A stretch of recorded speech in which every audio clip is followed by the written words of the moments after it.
Bumper করে দিয়েছে guys এইসব জায়গাতে।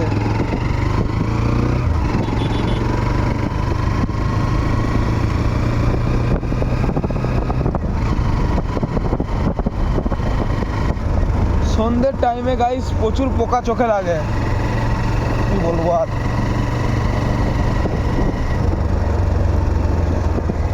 আর গাইজ আজকে দারুণ ভিউ ছিল, ওই দাদুর দোকানে চা খেতে গিয়ে গন্ডগোলটা হয়ে গেল গাইজ। যেরকমটা বললাম, ওখানে আমাদের 30 মিনিট নষ্ট হয়ে গেল।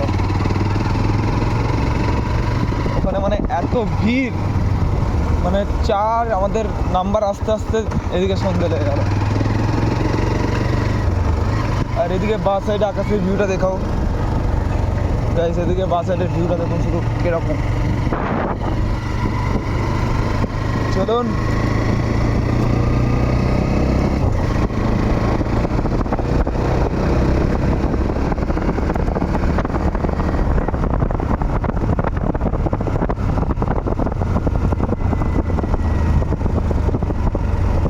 আর গাইস আপনাদের কাছে কাদের কাছে হিরো এক্সট্রিম 125 আর আছে আপনারা কমেন্ট করে জানান। আর কীরকম কি মাইলেজ দিচ্ছে সেসব আপনারা আমাদের সাথে শেয়ার করতে পারেন আমার সাথে কমেন্টের মাধ্যমে। তো আমার এখন আমি যেইটুকুনি চালিয়েছি গাইস লংয়ে, মোটামুটি লংয়ে আমার 58 মতো মাইলেজ দিয়ে দিচ্ছে পার লিটারে। আর আমরা যদি নর্মাল ঘুরি তাও আরামসে 50 পেয়ে যাচ্ছে আমরা।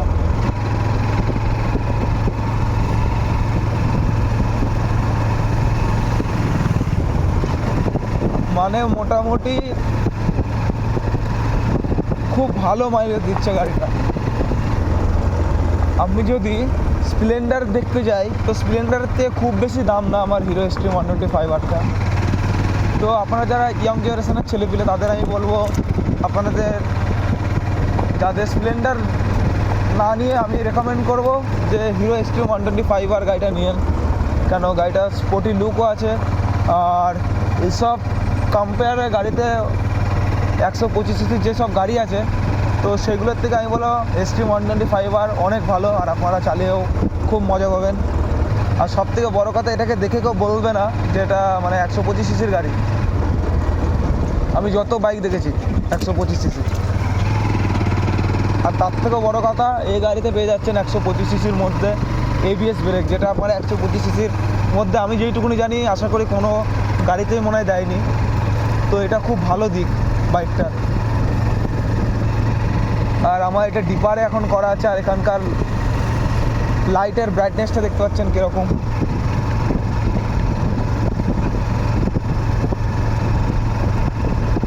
আর সন্ধ্যেবেলার টাইমে চালাচ্ছি, আর এখানে খুবই মানে ছোটো ছোটো পোকাগুলো সব চোখে মুখে ঢুকে যাচ্ছে কথা বলতে বলতে।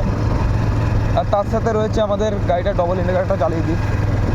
তো আমি ডবল ইন্ডিকেটর জ্বালিয়ে দিলাম। তো একবার ডিপারটা আমি বন্ধ করছি, তাহলে আপনারা বুঝতে পারবেন। ডবল ইন্ডিকেটর অন করে দিয়েছি আমরা। তো গাইস আমি বলবো সবসময় ডবল ইন্ডিকেটর মানে চালিয়ে না করাই উচিত। কেন আপনার যে পেছনে যে থাকবে তার খুব অসুবিধা হবে।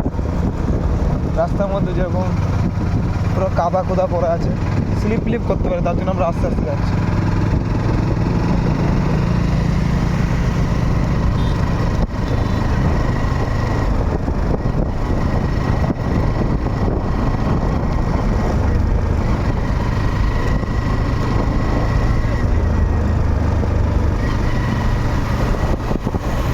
আর গাইস অনেক দিন পরই এলাম বিকেলবেলা বাইক নিয়ে, তো খুবই ভালো লাগছে। তো এখন দেখা যাক, এখন ভাবছি গঙ্গা ধার যাবো। তো চলুন একবারে 10 ধরি বাদে গিয়ে কথা হচ্ছে, কেন এখানে পুরো অন্ধকার, দেখানোর মতো সেরকম কিছু নেই। আর ওখানে গঙ্গার জল কতটা বাড়লো সেটা আপনাদের সাথে দেখাবো, কারণ রাত হয়ে গেছে। দিনের বেলা গেলে আপনারা আরও ভালো বুঝতে পারতেন, কিন্তু কিছু করার নেই। এখন আপাতত সন্ধ্যে হয়ে গেছে, তো কী করবো, এখনই আমাদের এখন যেতে হবে। তো গঙ্গা ধার থেকে ওখানে ঘুরে তারপর চলে যাবো বাড়ি। তো দেখতে থাকুন।